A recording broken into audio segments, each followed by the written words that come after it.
Grabando. Ok, estamos grabando la clase del día lunes, no sé cuánto, de qué mes estamos, el 16 de agosto. Ya vamos a continuar con álgebra. Por favor, Rodrigo, deja entrar a los atrasados. Álgebra lineal 2.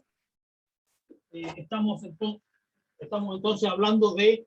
ahí desapareció solo la manito esa. Muchas gracias. Ya. Entonces, mira, lo que estábamos hablando de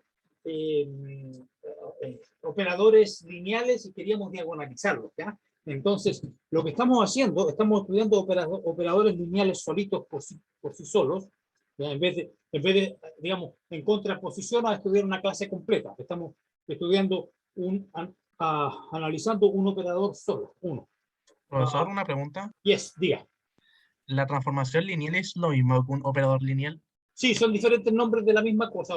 Ya, ok, perfecto. Transformación lineal, operador lineal, función lineal, etcétera.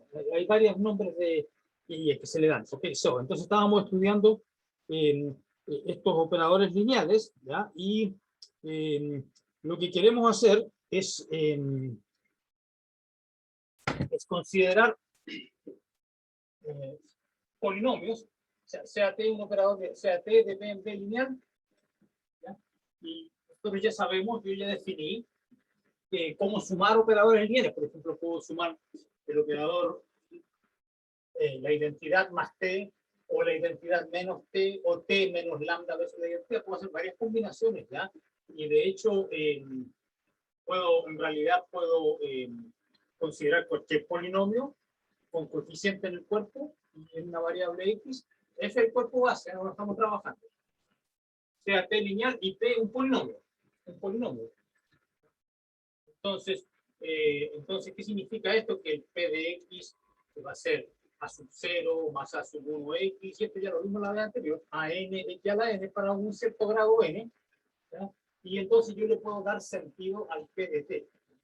El P de T, ¿qué hago? A0, aquí el A0 no hay variable, porque el A0 está simétrico. Cuando no hay variable, porque hay un 1, y ese 1 se reemplaza por la identidad. Entonces, ya A0 de identidad, ¿ya? Es un operador lineal porque es la identidad por un escalar, y se lo puedo sumar, y el X lo reemplazo por T. Entonces, a 1T, eso ya lo habíamos definido en la clase anterior. Cuando hablamos de polinomio característico y los espacios propios, todos teníamos este tipo de expresiones. De hecho, parecía T menos lambda I, etc.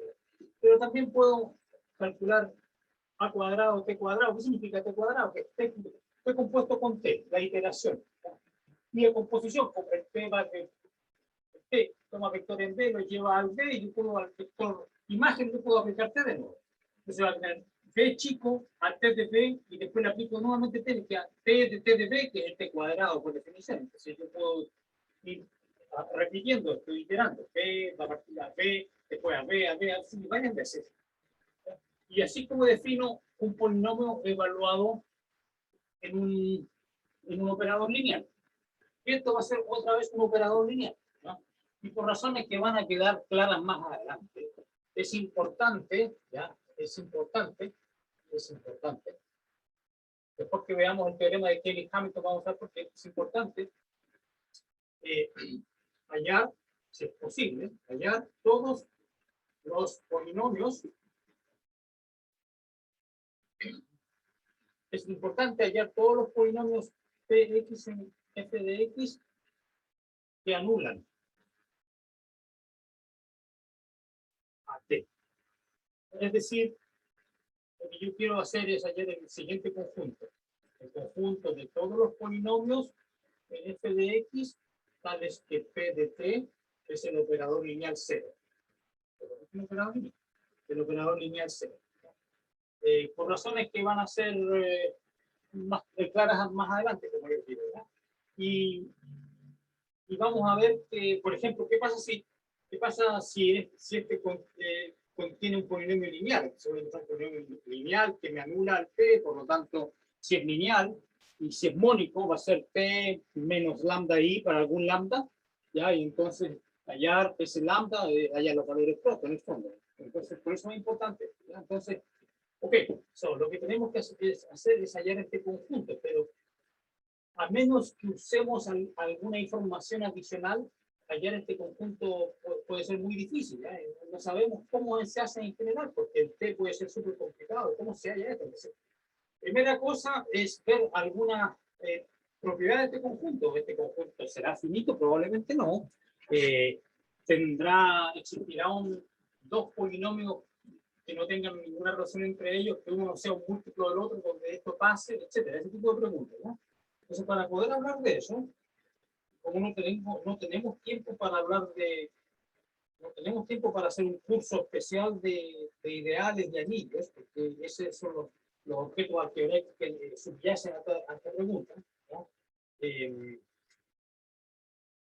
Lo que vamos a hacer es, voy a definir todo lo que tengo que definir sin hacer un curso aparte de teoría de anillos, ¿no? Entonces, primero veamos cómo podríamos llamarle este, vamos a llamarle, no quiero confundirlo con la identidad, así que, entonces darle un nombre, ya, le vamos a dar un nombre,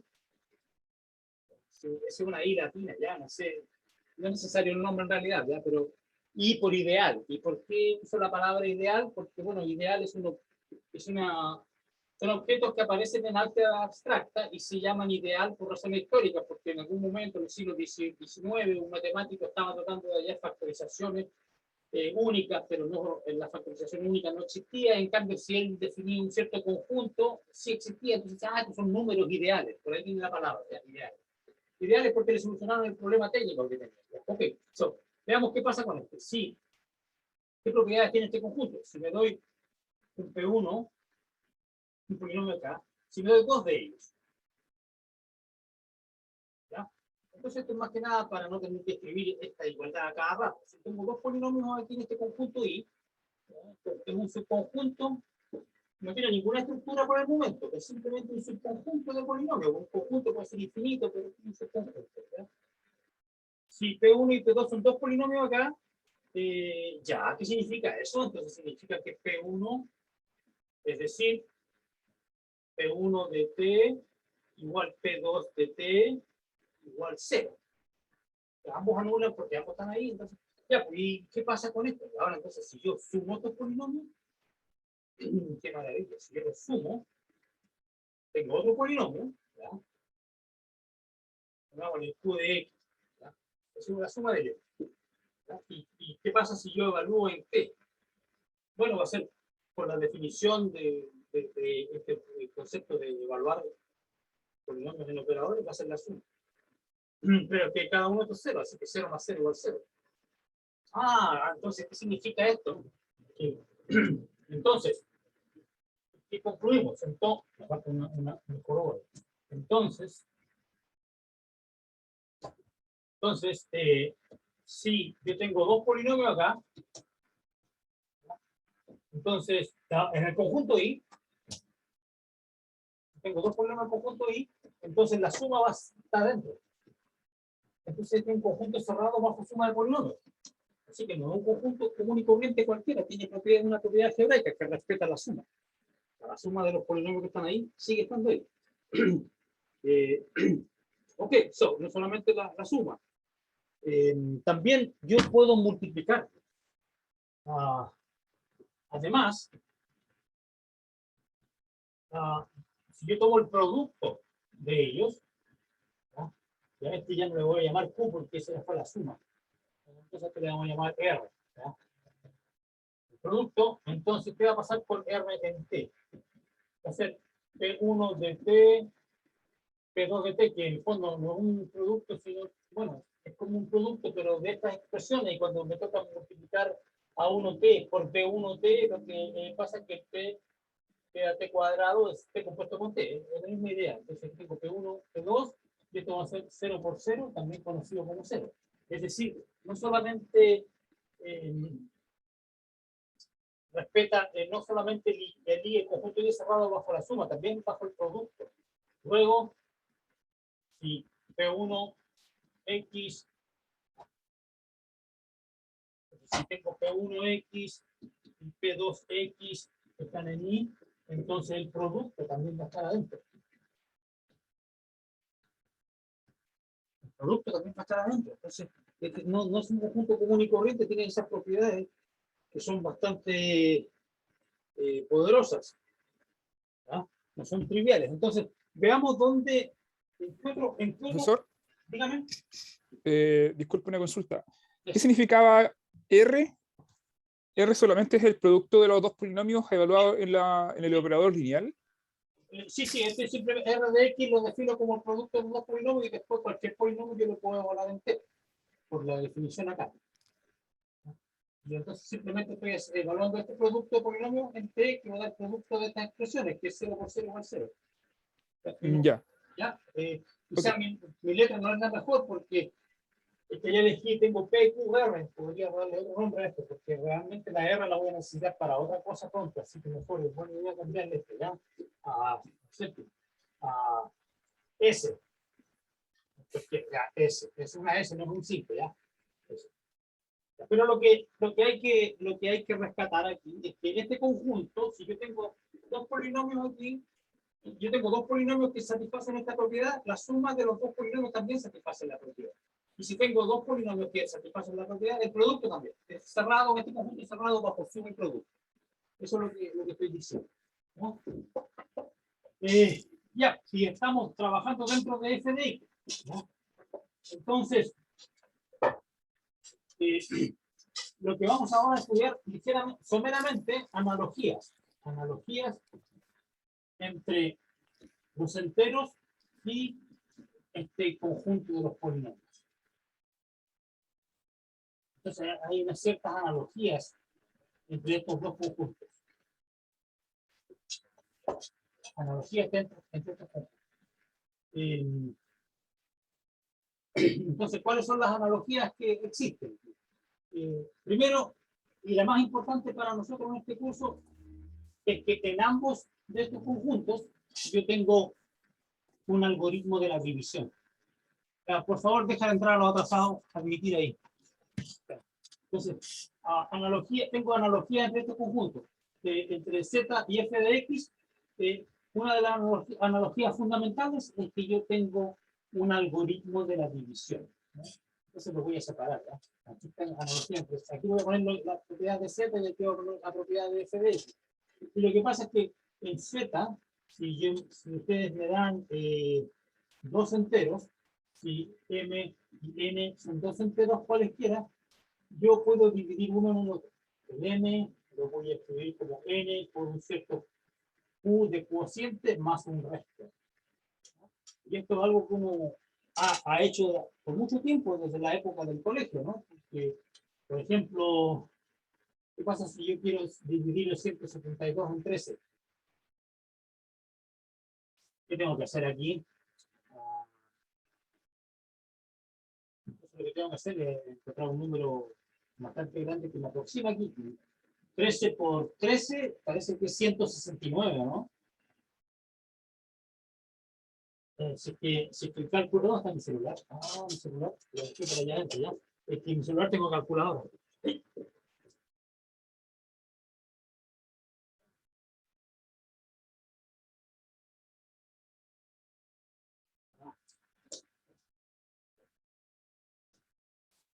Bueno, no importa, por ahí quedó mi celular. Por alguna parte ya miran a llamar y me daré cuenta dónde lo dejé. Ya, pero así me pasa los viejos, ya se van olvidando las cosas. Ok, so, 169. Entonces, 169. bien, 169. Y para llegar aquí, me faltan 3. 172 es 13 por 13 más un resto. 3. ¿Okay? Y por supuesto que lo importante es que aquí el resto puede ser 0 o R menor que N, porque si el R es mayor que N, sigo dividiendo, sigo sacando, si el R es mayor que N, por ejemplo, si este N más 3, N más 5, el N lo pongo aquí, entonces me queda N factor Q más 1 más 5, entonces uno va, esa es la manera en que uno lo hace en aritmética elemental. Y aquí, si ustedes recuerdan el curso de álgebra y geometría analítica, también podemos dividir polinomios, ¿no? X cubo más 2x menos 1 dividido en x más 4, yo lo puedo dividir porque pongo x cuadrado, me da x cubo más 4x cuadrado, resto, y etcétera. Y me va a dar un polinomio resto. R de x, que va a ser como el análogo de este R. También hay un algoritmo de división acá, ¿no? Ok, Sí, Profe, se ve medio borroso. se ve borroso. Wow, yo veo impecable en mi pantalla, entonces hay un problema de internet. No es mi computador. ¿Verdad? Vamos a borrar y al tiro vamos a reparar el problema, ¿ya? Profesor, ¿qué hice? No, ya hice.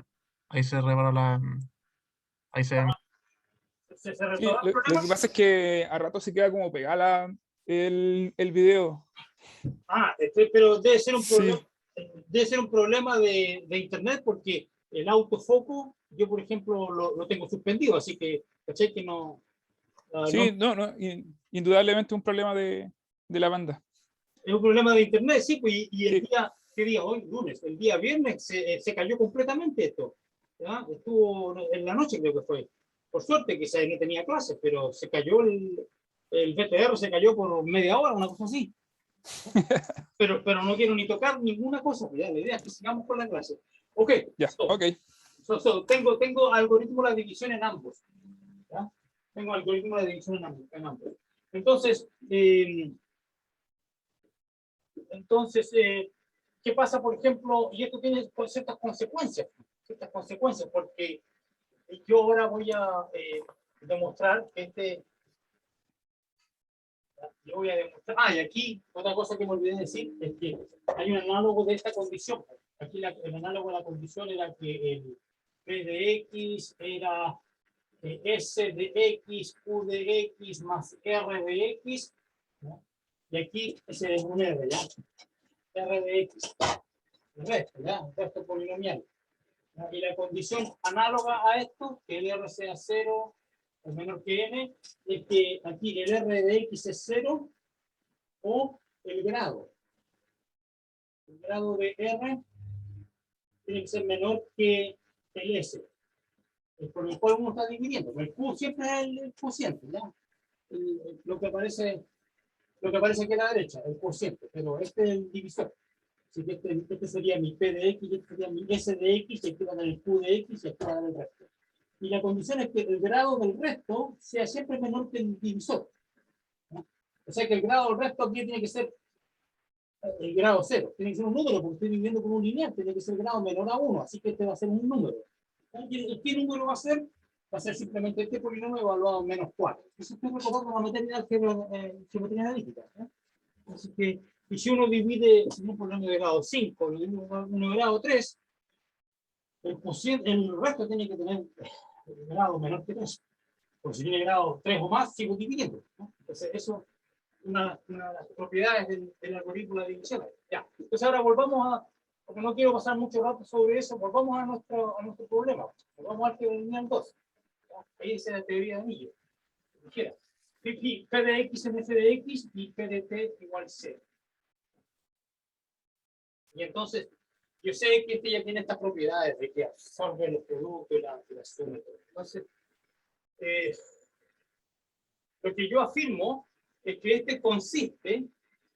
yo afirmo que este conjunto consiste de todos los múltiplos, realmente son todos los posibles múltiplos de lambda de X.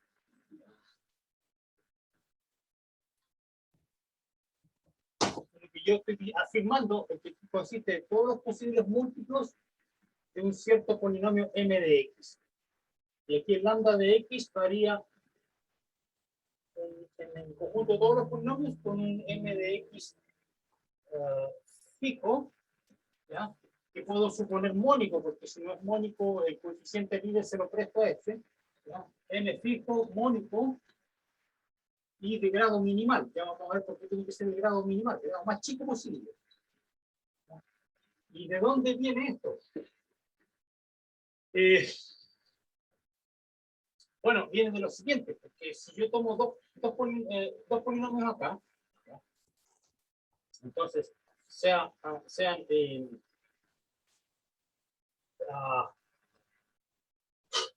P de 1, en ninguna de estas cosas, esto que estoy hablando no está aquí en el libro de Hoffman, ¿ya? Porque en el libro de Hoffman supone que el estudiante ya vio un curso de álgebra elemental donde hablaron de ideales. Entonces, todo esto que está aquí no está en el libro, por eso es algo que tengo que ir digamos, adicionando al curso, porque no está en el libro, ¿verdad? Entonces sean PDX, digamos, ¿cuál sería? Entonces, lo que yo afirmo es que todos los polinomios aquí son múltiplos de uno fijo. Entonces, ¿cuál sería un candidato para ese fijo? Entonces, consideremos que sea m de x, un polinomio aquí, del menor grado posible.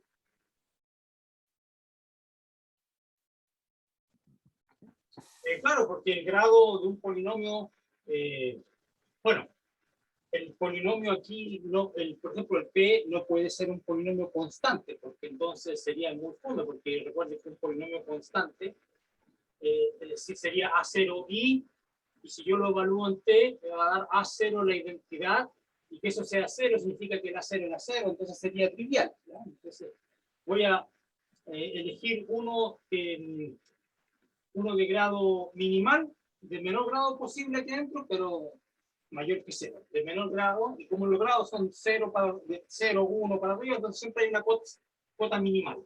Un grado más chico posible, sea MD que es de menor grado posible, mayor que 0.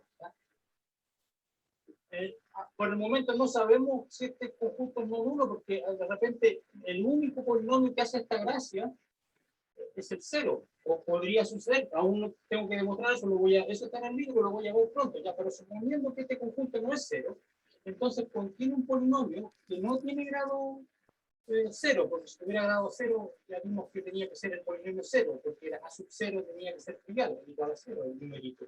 Pero si supongo que este no es nulo, va a haber un polinomio de grado minimal mayor que 0. Entonces lo que yo digo, yo afirmo que cualquier otro, entonces, pues lo que yo digo es que, entonces, si P de X es cualquier otro aquí adentro, entonces lo que yo estoy afirmando es que este P de X tiene que ser un múltiplo de este M de X. Esa es el lambda que estoy afirmando. Para algún, y tengo que demostrar esto, porque o sea, no basta con decirlo, hay que probarlo. Para algún lambda.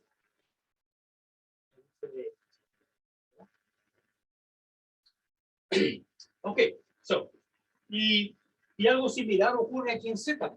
Entonces voy a imitar la demostración en Z, porque si aquí en Z yo tengo un conjunto, si yo tengo un conjunto de números, digamos, positivos, ¿verdad? Yo siempre, como los números positivos tienen una cota inferior, vamos a ver el 1, yo si tuviera un conjunto aquí en Z similar a este, y yo sé que es no nulo, y es de números positivos, puedo elegir el de grado, el de tamaño minimal, y el mismo argumento que voy a usar acá es el que uno usa en Z. Uno hace la división euclidiana para ver que necesariamente el resto tiene que ser 0, y entonces ese conjunto va a ser todos los múltiplos de un n fijo.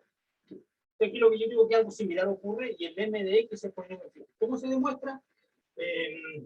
Ya, entonces, p de x yo lo puedo dividir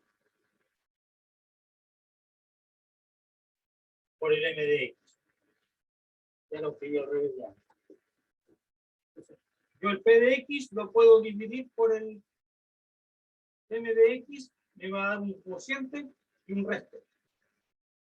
¿No? Por este algoritmo que mencioné acá, que está ahí en la cajita. ¿No? Ya, entonces tengo esto, y aquí el r de x es 0, o el grado de r de x es menor que el grado de m, porque si no sigo dividiendo. Así como acá, pues cuando si el n7 que está aquí era n más 5, el n lo pasaba para acá, tenía resta 5, tenía que seguir dividiendo. Grado de r de x menor que grado de m. ¿Ya? Ok. Entonces, una de estas dos condiciones ocurre. Yo quiero ver que realmente ocurre esa, que el r de x es 0, porque si eso es 0, entonces acabo de demostrar que este es un múltiplo de 0. Ya, pues entonces, ¿cuál es la idea? Es que paso el otro este para este lado. ¿Ya? Ok. Ya, pero este compadre vive aquí, por hipótesis, porque estoy eligiendo. Y este otro también está acá. Y ahora aquí tengo un producto, y de hecho, aquí me olvidé de mencionar algo importante, con que uno, no es necesario que estuvieran los dos.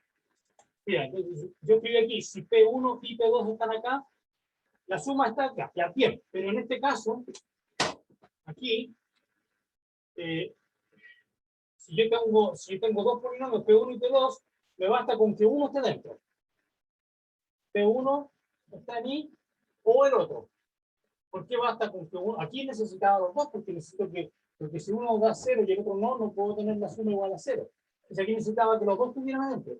Pero aquí en el caso de un producto basta con uno nomás, porque si yo sé que P1 de T0 o el otro P2 de T0, aquí voy a tener 0 por algo que quizá no es 0, ya, por ejemplo P2, pero igual va a dar 0.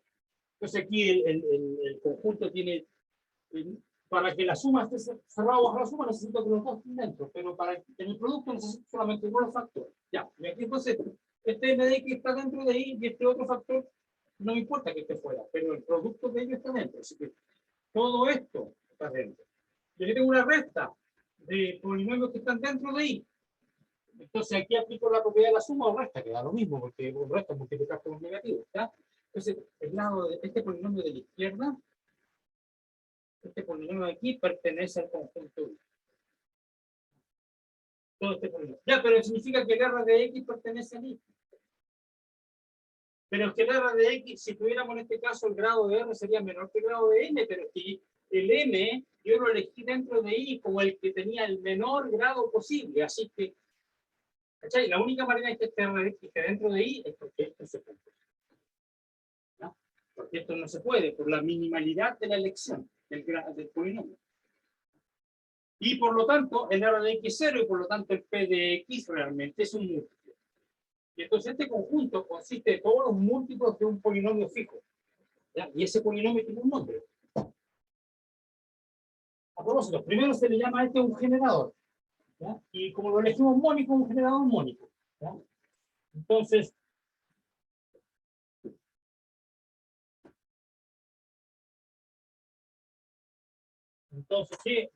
acabamos de llegar a una definición. Definición. O sea, P de P en B lineal. P de P en B lineal. El generador mónico. El generador mónico. El generador mónico de este conjunto, de todos los polinomios en f de x que me anulan al t. El generador mónico, es decir, el m, se llama el polinomio minimal.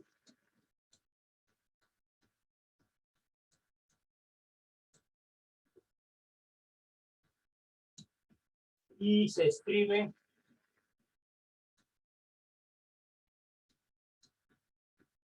mtx. Así se llama esa es la notación, el polinomio minimal, el más chico que anula a t. Esa es la definición abstracta del polinomio minimal. ¿No? Y en un rato vuelvo, en 2 segundos, 3, no, 15 segundos vuelvo para que relacionemos, vamos a relacionar este polinomio minimal con el polinomio característico, porque este polinomio minimal está definido de manera abstracta, no sabemos cómo calcularlo. Pero el característico sí sé cómo calcularlo, porque tengo que calcular un determinante. ¿No es cierto? Encuentro la matriz asociada a T, calculo el determinante y vamos a ver que este polinomio está relacionado, no es igual, pero está relacionado con el polinomio característico, el cual yo sí puedo calcular. De hecho, vamos a ver que este divide al característico. Es decir, el polinomio característico va a ser otro polinomio multiplicado por este. ¿Ya?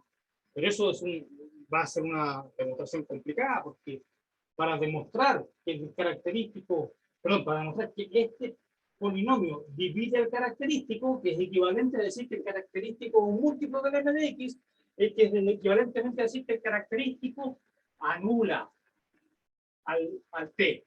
Entonces, cuando vuelva, en un ratito nomás, retiro, voy a demostrar que el polinomio característico del operador t siempre anula a t. Por lo tanto, está en este conjunto y por lo tanto tiene que ser un múltiplo de m de x, por lo tanto el m de x divide el polinomio característico.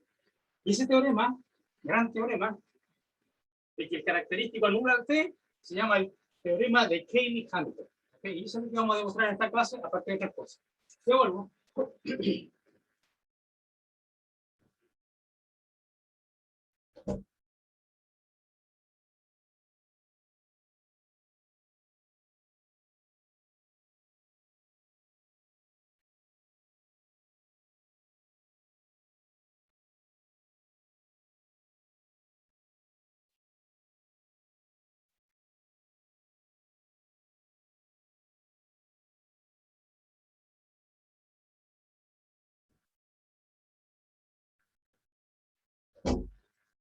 Ya, ok, ya volví. Pero antes de hacer eso, estoy adelantando ya, porque vamos a demostrar el polinomio, el teorema de Cayley-Hamilton, lo vamos a demostrar en unos 5 minutos más. Vamos a empezar. Ya, la demostración no va a ser muy, digamos, va a ser truculenta, no ilumina mucho, pero hace la pega, digamos. Me demuestra lo que quiero y de ahí seguimos con eso, ¿no es cierto? Podemos seguir progresando. Pero antes quiero mencionar algo que yo dije acá, de que este conjunto no es nulo, que hay polinomios, existen polinomios, porque uno podría preguntarse, ¿existen polinomios que anulen al t? Y vamos a demostrar que sí, en esta pizarra. O quizá aquí mismo, ¿ya? Profe, Mira, antes de que siga, ¿podría explicar de nuevo por qué el R de X efectivamente es 0? Por el tema del grado minimal, eso. claro, eso es el tema del grado minimal, pues entonces, hagamos eso. Entonces, si lo que estoy diciendo es que M, por hipótesis, M es el polinomio de grado más chico, más pequeño ya, para que no suene muy ordinario. M de X es el polinomio de grado más pequeño, tal que M de T es 0. De hecho, este que está aquí, el polinomio minimal. Y uno MT sub T, por feo que parezca. MT de X es el polinomio de grado más pequeño que anula al T. Esa es la definición del polinomio minimal. ¿Por qué? ¿De dónde viene que existe este polinomio? Entonces, lo que yo hice ahí, dije, bueno, yo afirmo, entonces, de hecho, el conjunto I de todos los polinomios que anulan al T, ¿no?, es equivalente, es igual a un conjunto de todos los múltiplos del N, ¿no?, donde el lambda de X varía en f de X. Esto generalmente se le da la notación así, MTX. MT, paréntesis, que son todos los múltiplos, por definición, son todos los múltiplos de M.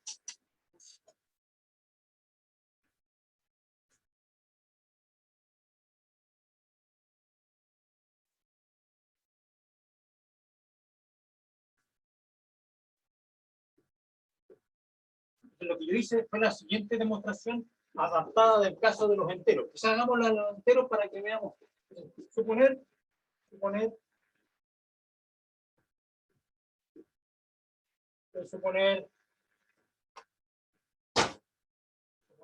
que J es un conjunto de números naturales. Pongamos que un subconjunto de los naturales. ¿Por qué no tenemos por qué una definición por extensión? Supone que J contenido en N tiene la propiedad tiene las propiedades,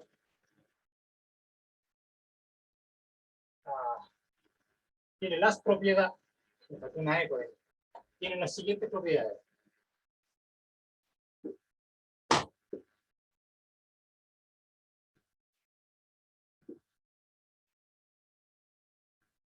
Entonces me da un subconjunto de los naturales y que tiene las siguientes propiedades. 1. Si A y B están en J, entonces la suma está en J. Es un conjunto de números naturales, pero que es cerrado bajo la suma. Por ejemplo, aquí, este J podría, a ver, un ejemplo. Hagamos primero la segunda condición. Si está el J, la suma también. Y si A pertenece a J y B es cualquiera, arbitrario, entonces A por B va a pertenecer a J. Esas son las dos propiedades que voy a usar. Similar al caso este, porque ya habíamos verificado en este caso que si yo me doy dos polinomios aquí, la suma está, porque la suma de 0 más 0 es 0, y también con que uno de los polinomios anulara al T, estaríamos listos, porque si P1 en T es 0 y P2 en T no es 0, no importa, el producto P1, P2, al evaluarlo en T me da 0, porque es 0 por algo, ¿verdad? Por algo que puede no ser 0, pero que multiplicado por 0 da 0, así que también se dice que absorbe, ¿no? Es absorbente del conjunto J. Entonces, yo puedo tomar un elemento J y lo multiplico por algo fuera, cae dentro de J, como un imán, ¿no? Eso se llama ideal, ¿no? No importa, pero no importa el nombre, lo que importa es las propiedades. Ejemplo. J, todos los múltiplos de 3. Yo tengo un conjunto de todos los múltiplos de 3. ¿Será un candidato? A ver, será cierto. Si yo tomo dos, veamos la propiedad 1. Si yo tomo dos elementos aquí, si yo tomo un múltiplo de 3 y le sumo otro múltiplo de 3, ¿estará dentro de J? ¿Será este un múltiplo de 3? Creo que sí. ¿Okay? Así que la suma dentro. Y ahora, y si yo tomo un múltiplo de 3 y lo multiplico por cualquier otro número natural, un P cualquiera, ¿será esto, estará dentro de J? ¿Será esto un múltiplo de 3 también? Sí. ¿Ve? ¿Cree que es absorbente? Suma de 2 múltiplos de 3, un múltiplo de 3. Y si un múltiplo de 3 lo multiplico por cualquier otro número, sigue dando un múltiplo de 3. Así que satisface las dos condiciones. ¿Ya?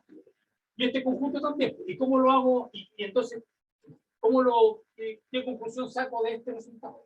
O sea, de esta propiedad. ¿Qué conclusión saco de estas propiedades con este J? Entonces, de hecho, yo voy a demostrar, probaré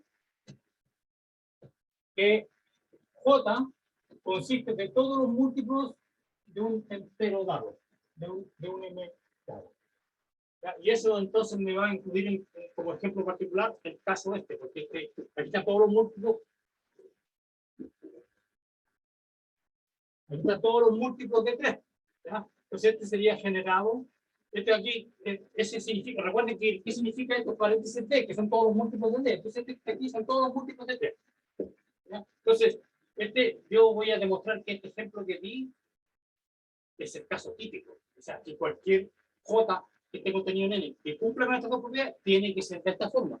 No va a ser quizás el 3, va a ser otro número. ¿No? El D. Para algún mayor que sea. ¿No? Demostración. Entonces, primero, ¿cuál debiera ser este D? Primero podríamos tratar de adivinar cuál debería ser este D. Entonces, sea D un elemento J de menor tamaño posible. Recuerda que estamos en todos positivos, así que de menor tamaño posible, de menor valor absoluto posible. Bueno, que son todos positivos. ¿Ya? Sea en J de menor tamaño posible. En sentido de valor absoluto, el tamaño, por ejemplo, 20, 20.000, 40. Posible, de menor tamaño, pero dentro de J, sí. De J de menor tamaño posible. Entonces yo digo que cualquier otro, si me doy un n arbitrario en J, entonces yo digo que este n tiene que ser un múltiplo. ¿Ya? ¿Y por qué? Ya, bueno, supongo que no te la creo. Me doy un n en J y lo voy a dividir por el d que estoy dirigiendo, del menor tamaño posible. Tiene un cociente y tiene un resto. Y el resto es 0 o el resto es menor que d. ¿Ya? Y todo positivo, aquí todo positivo. Ya, pues entonces, ¿qué pasa? El R lo despejo. Me da que n menos d por q. Este n está dentro de J, por hipótesis. Y el d está dentro de J, por hipótesis. Pero, ¿y el d por q estará dentro de J? Sí, pues porque absorbe. Por la propiedad 2, si tengo el d dentro de J, por cualquier otra cosa está dentro de J. Así que esto es una recta de elementos en J. ¿Y estará dentro de J? Sí, porque por la propiedad 1, porque la suma o resta está dentro. Así que está dentro. Está dentro de J. Ya, pero si, ¿cómo puede estar dentro de J? Si además el R es más chico que el D. No puede ser porque el D era el de menor tamaño. Por lo tanto, el R tiene que ser 0. Y entonces el R es 0. Y por lo tanto, el N es un múltiplo del D. Así que, listo. Eso. Ya entendí, profe. ¿Se entendió? Sí. Ya, y ahora hice lo mismo pero con polinomios. Pues en el vez de polinomios yo no uso el algoritmo de Euclides, no uso esta de, sino que uso la división de polinomios, pero es la misma idea, ¿estamos de acuerdo? Sí, profe. Okay. Ya, pues entonces ahora vamos a demostrar, aquí voy a demostrar yo que este conjunto no afirmo, afirmación, el conjunto de todos los polinomios que anulan al T es más grande, contiene, pero no es igual, es más grande que el conjunto que contiene el polinomio 0. No. El 0, P igual 0 anula todo. Así que, ya, pero yo digo que existe, entonces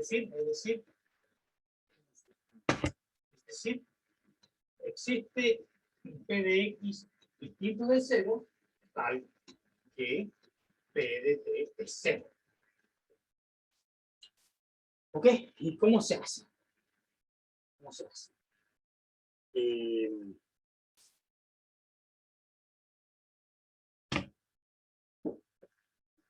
Si n es la dimensión de P,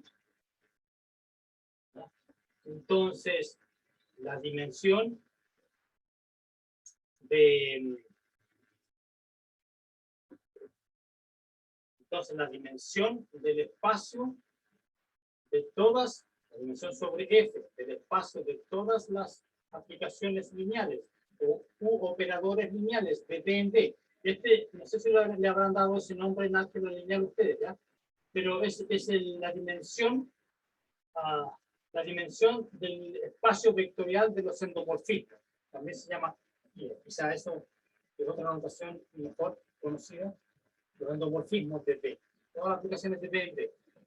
¿Y esta qué dimensión tiene? Es que lo que pasa es que existe un isomorfismo. Los endomorfismos de D, como a todo operador lineal de D en D, yo le puedo asociar una matriz de tamaño n por n. Esto va a ser lo mismo que la dimensión del espacio de todas las matrices de n por n sobre el cuerpo F. Ya que nosotros sabemos cuál es esto, porque es n cuadrado. ¿Ya? Así que tengo n cuadrado la dimensión ahí. ¿Y qué es lo que tengo yo? Ahora me doy un elemento, el T que estoy considerando es un homomorfismo por hipótesis, porque es un operador lineal en D. Ya, y este es un espacio de dimensión n cuadrado. Entonces, ¿qué pasa si yo considero el conjunto siguiente? Que la identidad T cuadrado P n cuadrado. Así que este es un conjunto de vectores dentro del espacio vectorial de los endomorfismos. ¿Cuántos vectores hay ahí? No me digan n cuadrado porque los mato ya. Recuerda que empieza en 1, cambia. 1, 2, n cuadrado. Pero aquí tengo un parte. Entonces hay n cuadrado más 1.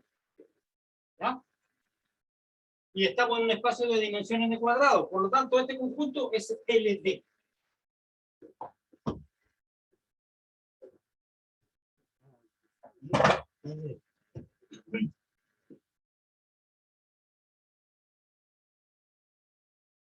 Ok, es LD. Entonces, hay más 1, por lo tanto, es linealmente dependiente. Como es linealmente dependiente, implica que existen escalares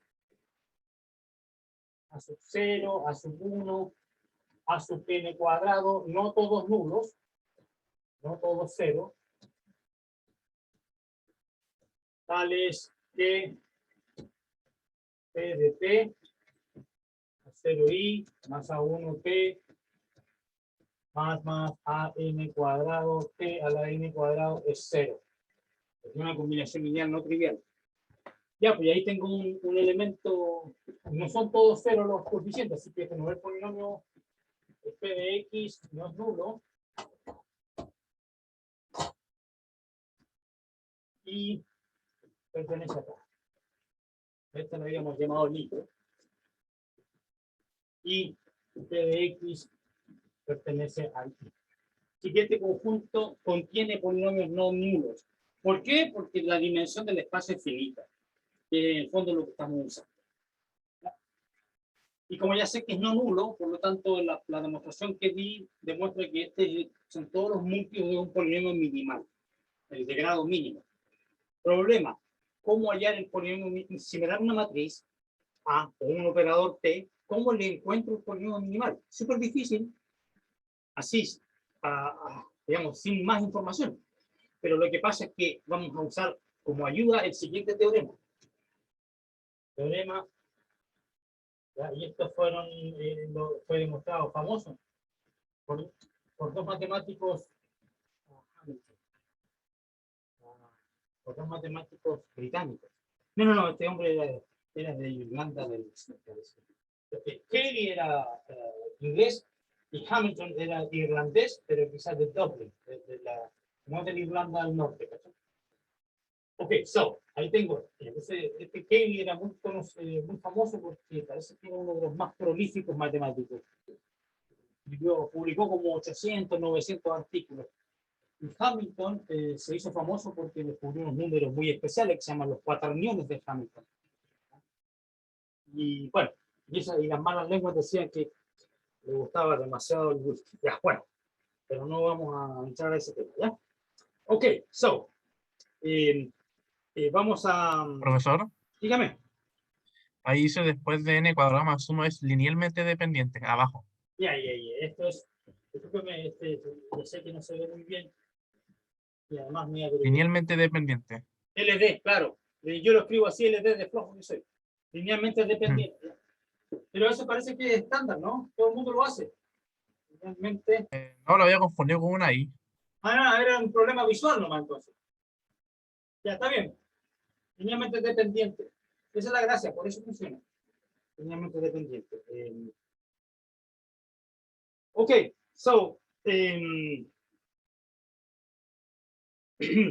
bien, ¿qué otra cosa? Antes de hacer el teorema, mira, hay un comentario que es importante. Dice,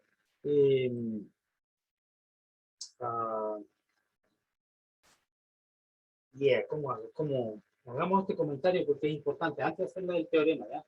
Este comentario es importante porque primero dice que yo puedo definir el polinomio minimal de una matriz, no solamente de un endomorfismo, así que deberíamos mencionar eso.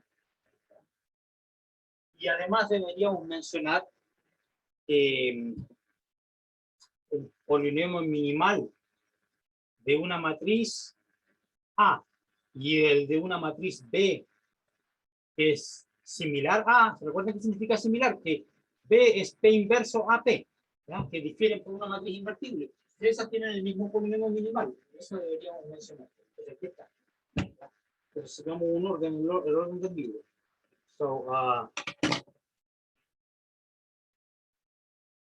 Entonces sí. A es una matriz. Yo tengo para que hacer referencia a ningún operador lineal, ¿ya? Voy a redefinir todo, en vez de P voy a usar una A. Si A es una matriz, ¿no?, de N por M, entonces defino el conjunto de todos los polinomios que me anulan la matriz. Así que esto no hace referencia a ningún T de ningún espacio, es una matriz. Ahora, ¿qué cosa es P de A? Bueno, se define similar, pues si el P de X es A sub 0 y... el P de X es A sub 0 y este es aquí, más A1X más AN M. Aquí luego la dimensión, ¿ya? Si tengo un polinomio, entonces, ¿cómo definiría el P de A? Bueno, el A sub 0 por la matriz identidad, más el A sub 1 por la matriz A. ¿Ya? Y entonces, algo como multiplicar escalares por matrices, se multiplica cada uno por elemento de la matriz, ¿ya? Y también sabemos cómo calcular la potencia enésima de una matriz, aunque sea doloroso, pero sabemos hacerlo, ¿ya? Entonces esto tiene sentido, perfecto sentido. Y entonces, la misma idea, por la misma demostración, este conjunto, estoy aquí escribiendo, va a estar generado por un polinomio de grado más chico posible, que anula a la matriz, y le vamos a llamar m sub a de x.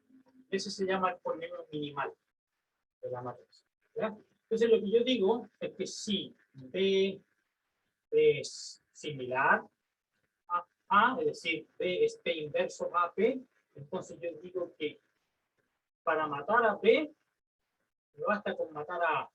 ¿Qué significa esto? Que, bueno, voy a considerar el mismo polinomio, ya A0, entonces ¿qué sería? A0 I más A1P más AM P a la M. ¿Ya? Porque es el mismo polinomio, ¿ya? Pero que aquí yo me doy cuenta de que el P inverso, el P es P inverso AP.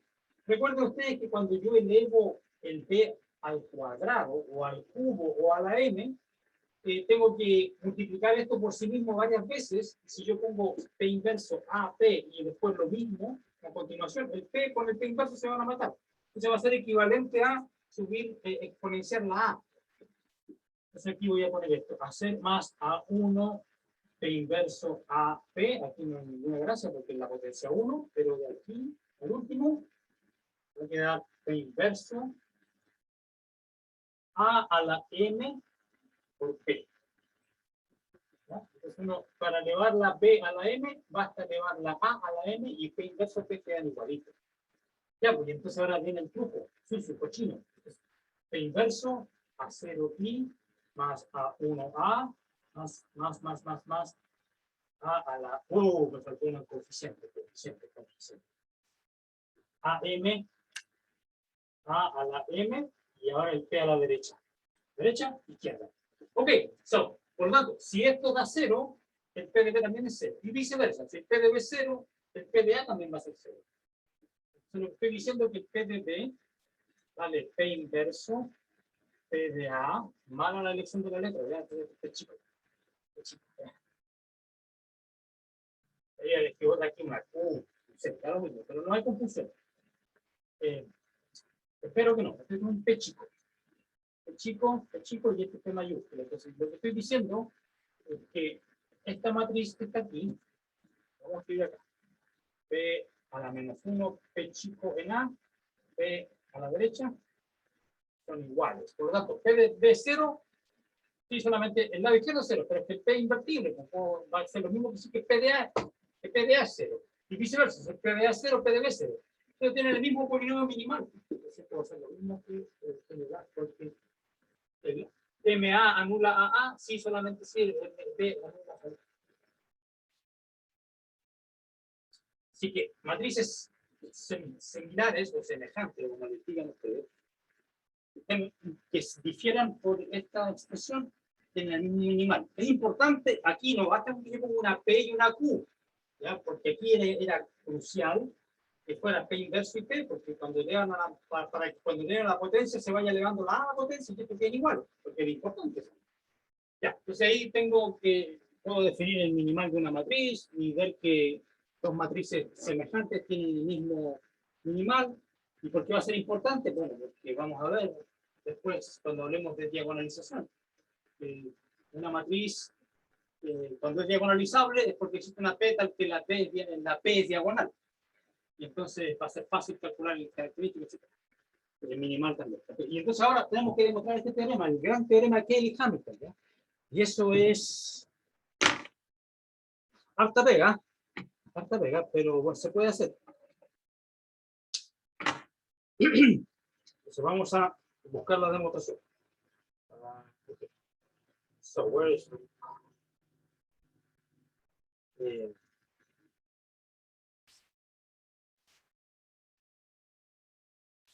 ok, so vamos al grano, como dijo el dermatólogo. Aquí está.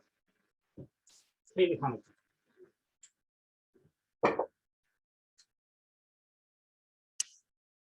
Sea T de B en B lineal, operador o transformación lineal.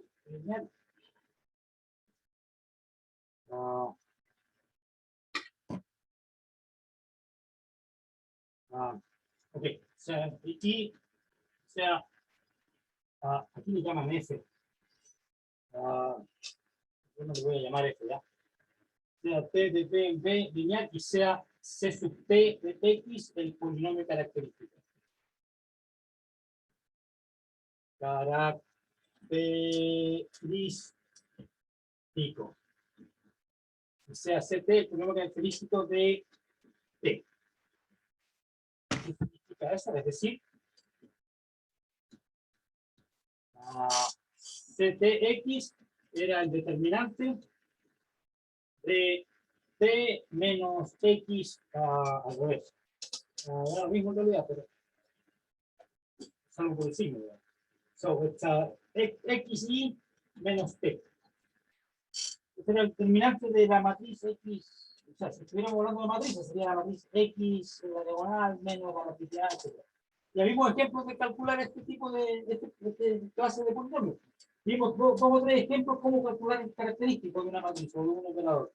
Ya, entonces esto es bien conocido, ya, pero ¿qué dice el teorema? Entonces,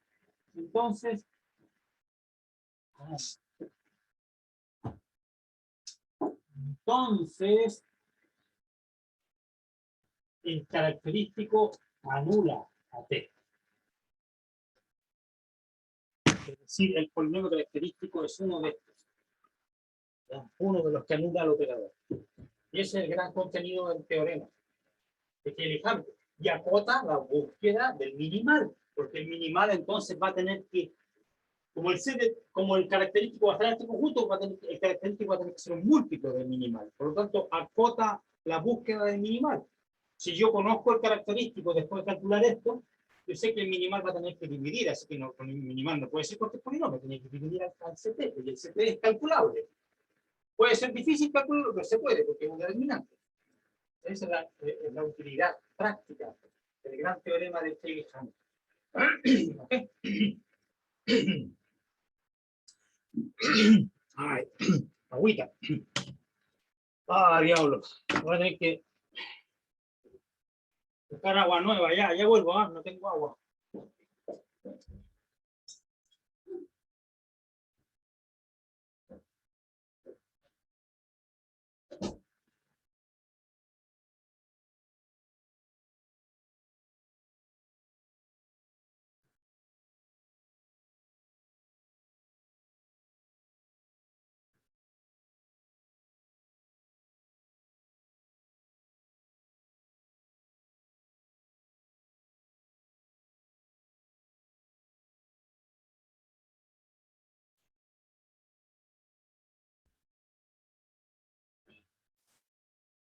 Ok, ya tengo el trago. Digo, el agua.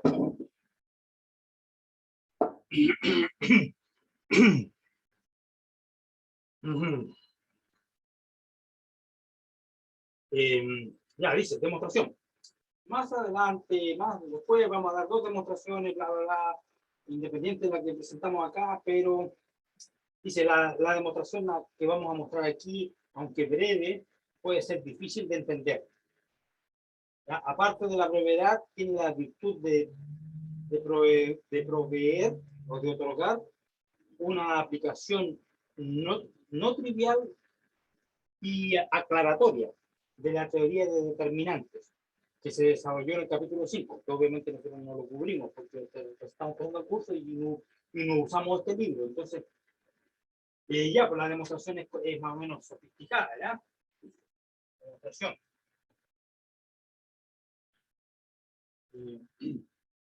Sea K, el anillo conmutativo con identidad que consiste de todos los polinomios en T. Simplemente P de T, P de X, F de X. Esta es la definición, ese conjunto. No me importa qué significa la palabra anillo en esas cosas, ¿no? Pero voy a considerar este conjunto. Todas las expresiones. Profe, Dígame. pero ¿qué es lo nuevo que dice el teorema? Porque nosotros anteriormente ¿Mm? igual usábamos que el característico igual determinante es igual a 0. No, pero que esto no es lo que tú piensas que es, porque lo que tú estás pensando es que cómo hallábamos los valores propios. ¿No? Calculaba el característico y después tenía que hallar todos los X, los numeritos que me hacían 0, ¿no es cierto? Pero el X eran escalares, las posibles raíces, los X iban a ser elementos del cuerpo, pero que aquí estoy evaluando en el operador, Recuerda que cualquier polinomio yo lo puedo evaluar. Hay dos cosas diferentes. Pues si tengo un polinomio, lo puedo evaluar en un número X, ¿ya? Y eso me va a dar un número. Y si tú quieres hallar los valores propios, tienes que hallar los X, para que este número sea el número 0. ¿Ya? Eso es para hallar los valores propios.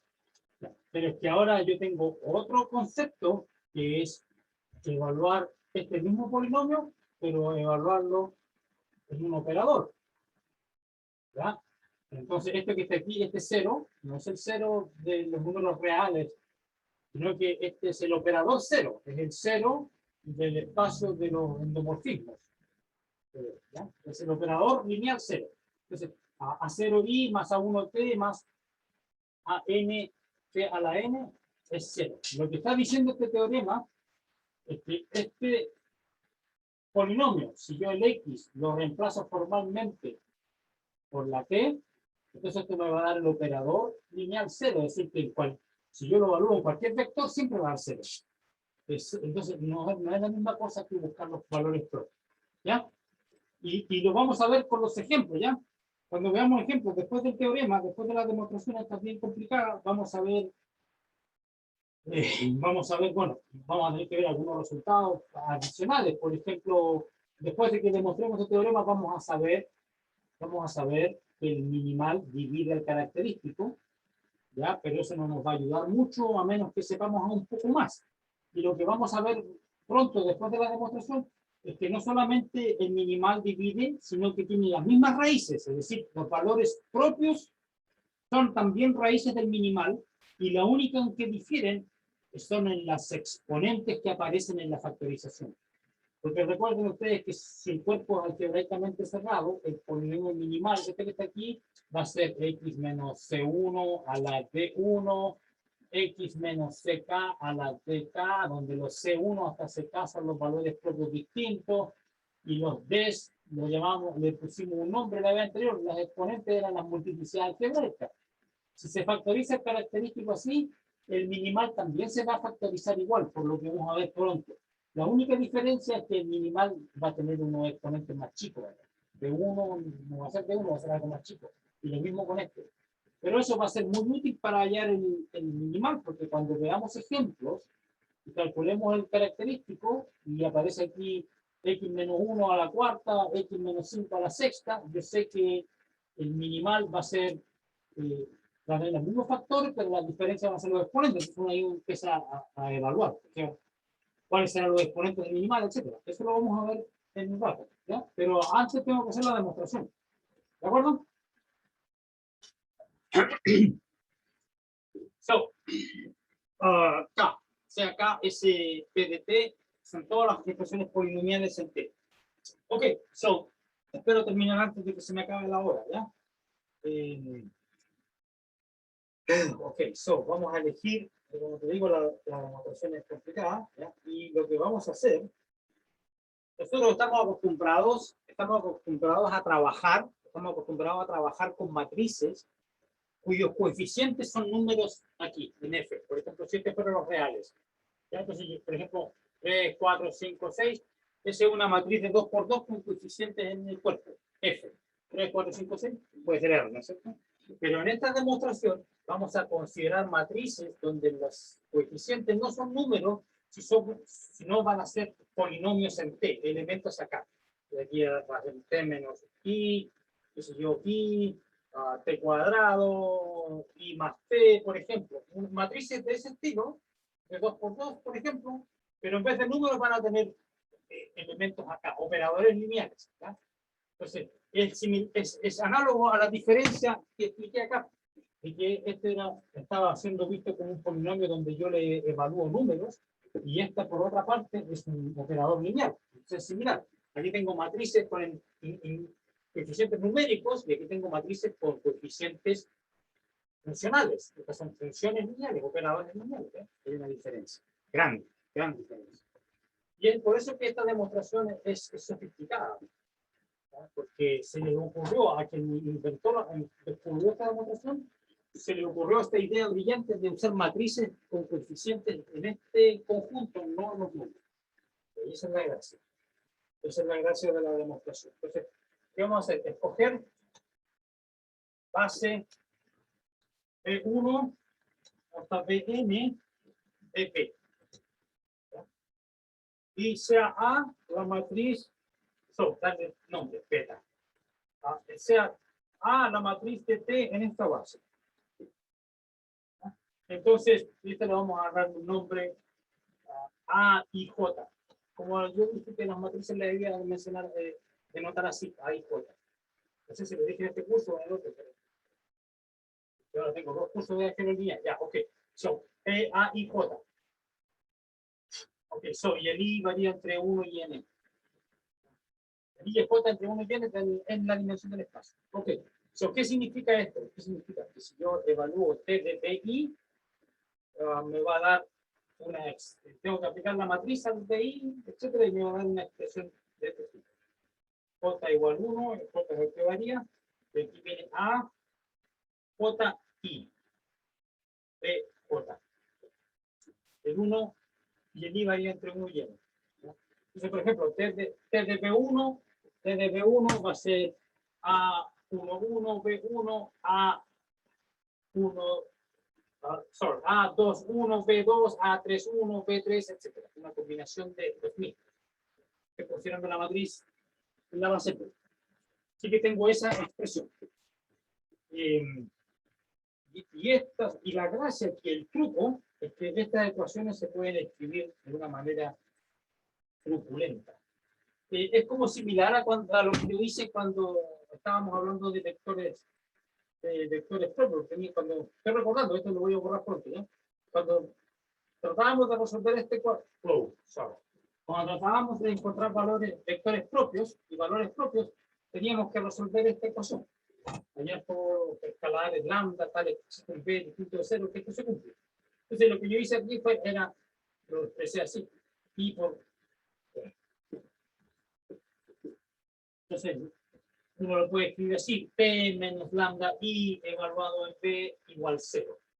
¿Ya? Ese era el truco que utilizamos. Y después vimos que esto era equivalente, que esto fuera no invertible, y ahí salió la idea de que el determinante tenía que ser 0, etcétera, etcétera. Entonces, esta ecuación es como análoga a esta, y algo similar ocurre acá. Uno puede pasar todo esto para el otro lado y escribirlo de una manera diferente, equivalente, pero diferente. Esa va a ser la siguiente. Y estos coeficientes escalares están multiplicando al vector J, entonces yo lo puedo escribir como antes. Puedo poner el operador identidad ahí, evaluado en BJ. Entonces, cuando yo aplique AJI identidad BJ, me va a dar exactamente esto, ¿ya? Pero tengo que también tomar en cuenta este, ¿ya? Y voy a escribir la suma de J igual 1 hasta N, ¿ya? Y este que está aquí, T de DI, no depende de J, así que aparece en esta suma, pero una sola vez. No para cada J, aparece una sola vez. Entonces yo puedo escribirlo así.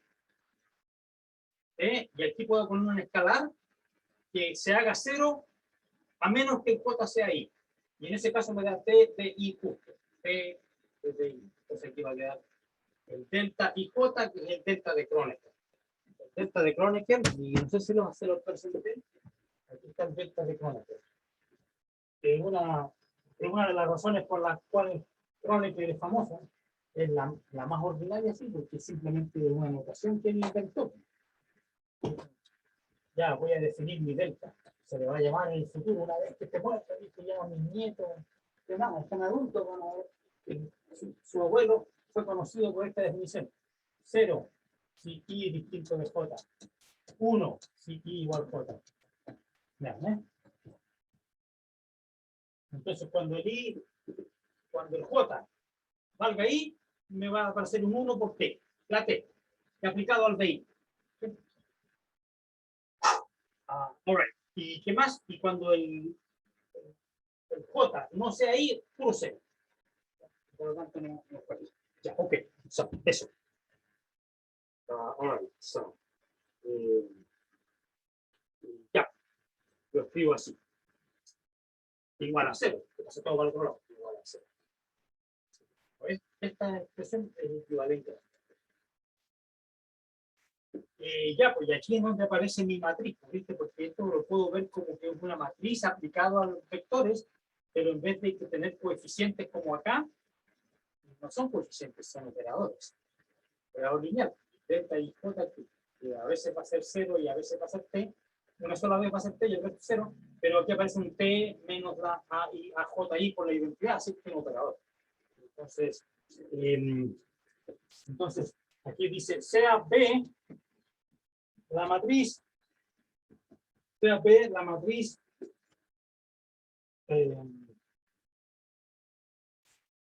está de n por n, pero con coeficientes no en f, sino que en k. O sea, matrices no con números, sino con funciones dentro, en los lugares.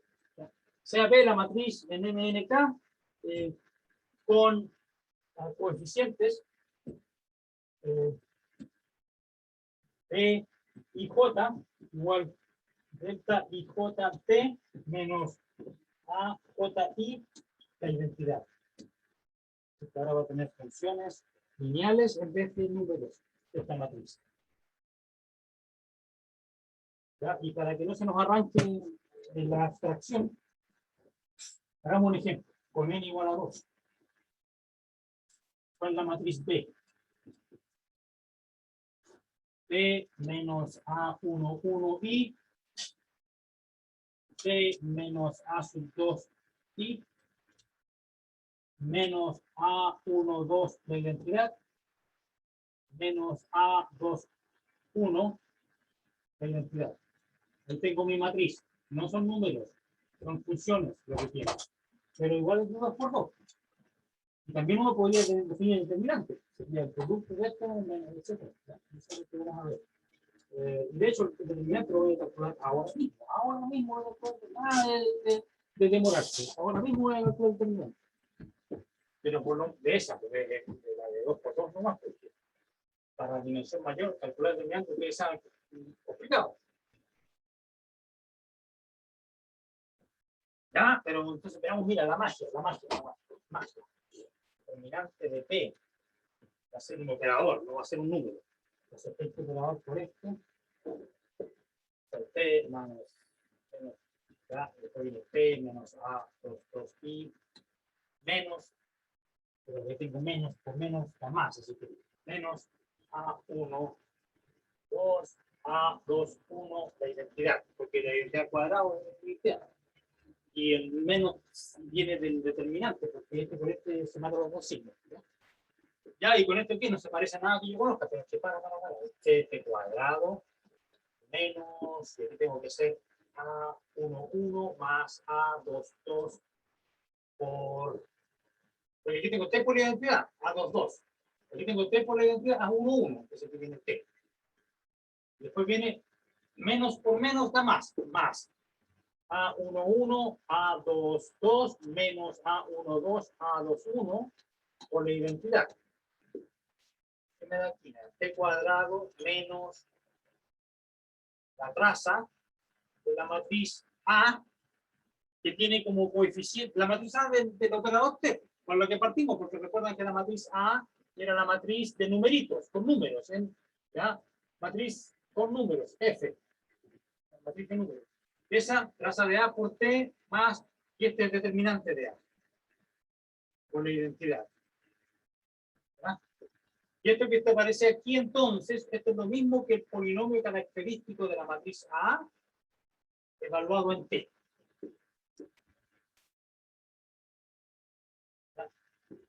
Bueno, ¿por qué? Porque el polinomio característico de la matriz A, ¿cómo lo calculo? El determinante de X menos A1, X menos A2, menos A1, A2, negativo. Si calculo el determinante, me da exactamente el mismo cálculo, que es X cuadrado menos la traza más el determinante.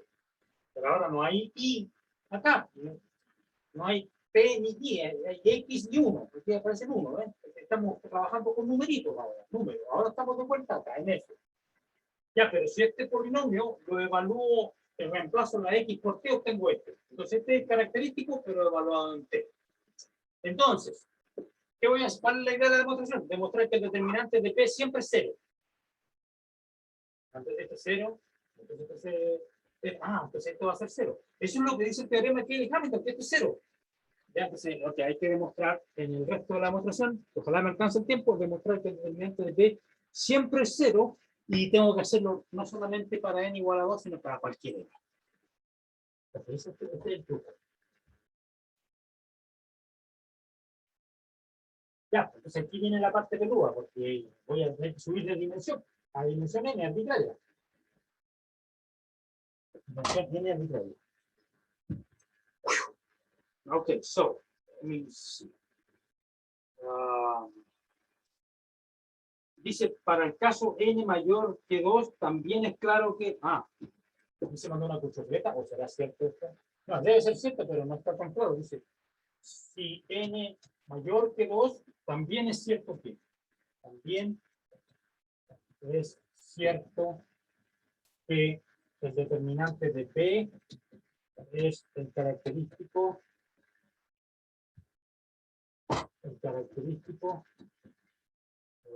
es decir, que esta igualdad se cumple para cualquier n, no solamente para n igual a 2.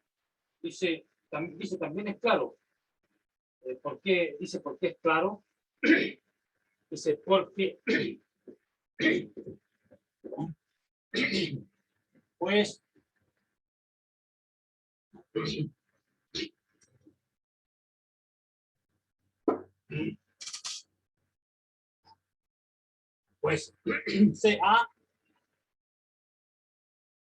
pues CAX es el determinante de la matriz XY menos A. Sí, porque este es el polinomio característico cuando estoy trabajando con numérica, no X numérica, la variable numérica en esto. Dice, pues es cierto eso, ya sí, te la compro, ya. Ya, pues este que está aquí es el determinante de esta matriz, pero cuyas es el determinante de esta matriz, pero cuyos coeficientes, cuyos coeficientes,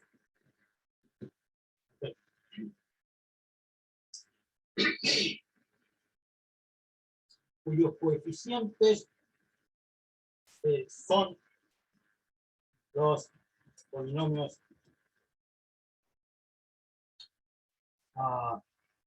x, y menos a y j igual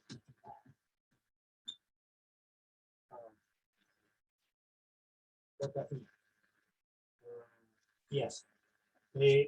Entonces, ¿por qué? ¿Por qué está haciendo esto? ¿Por qué? ¿Qué está explicando acá? Entonces, lo que dice que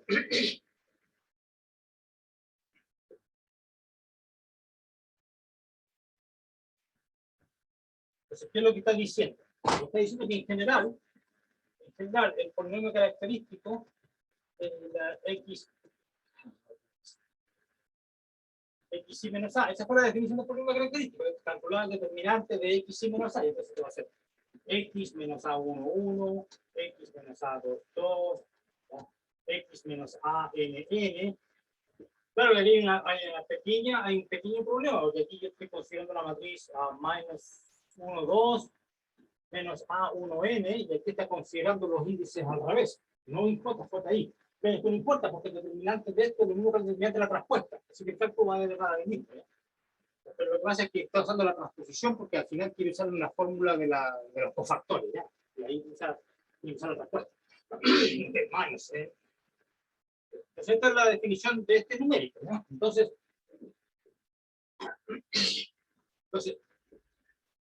cuando yo hago este X, lo reemplazo formalmente por el T, ¿ya? Entonces voy a estar tomando el determinante de T menos A11 y la identidad, menos A12 la identidad, etcétera. Esta fue exactamente la definición de la matriz beta, así que estoy tomando el determinante de P acá, porque mi matriz P era exactamente la matriz que tenía en vez de, tenía los mismos coeficientes que tiene esta matriz, pero en vez de los numeritos estaban las X y los números estaban reemplazados por P e Y respectivamente. Así que por eso es que es cierto en cualquier dimensión. La definición, ¿no? La definición. Okay. Yeah. All right. So, ¿dónde íbamos? Ok. Entonces, deseamos demostrar, entonces por demostrar que el CT, oh, sorry, bien, CA en T, deseamos por demostrar que ese vale 0, así que el determinante de P es 0, eso es lo que yo quiero demostrar. ¿Okay?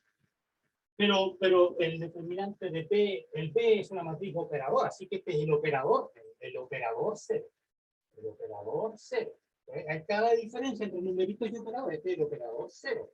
Es decir, yo tengo que demostrar, por demostrar, que el determinante de P es un operador. Si lo evalúo cualquier vector, tiene que dar el vector 0 para todo P en P. Porque estoy tratando de demostrar que el operador 0 es.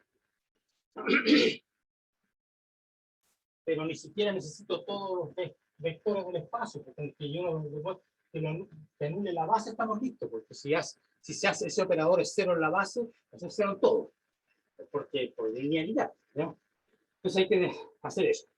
Entonces, dice, para ver que el operador 0 hay que ver que es necesario y suficiente, que eso se cumple para cualquier K.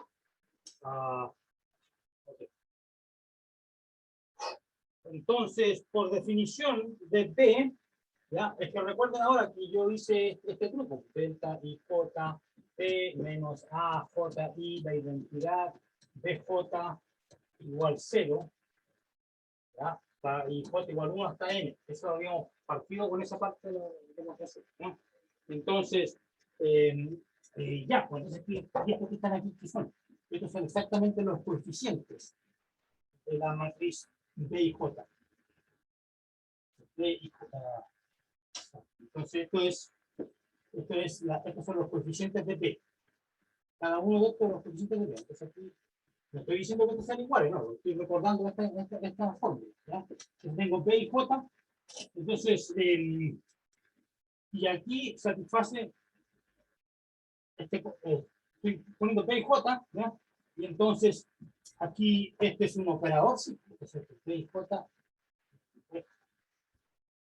evaluado en BJ igual 0. Este es un operador evaluado en BJ, y J igual 1 hasta N, y esto es 0, y esto era para todo I. ¿Ya? Para todo I, de 1 a N. Eso es lo que estamos, lo que tenemos, ¿ya? Ok, so, ya vamos, casi, vamos, veamos qué es lo que sigue ahora en caso N igual a 2. Para escaparnos un poco de la abstracción y la generalidad, veamos qué está pasando en el caso chico, de 2 por 2, para ver por dónde vamos a la demostración, ¿no? Dice, cuando n igual a 2, esto que está aquí, lo puedo escribir así, P menos A11i menos A21i menos A12i, P menos A22i, P1, P2, porque aquí varía, el I varía de 1 a 2, así que coge coseno.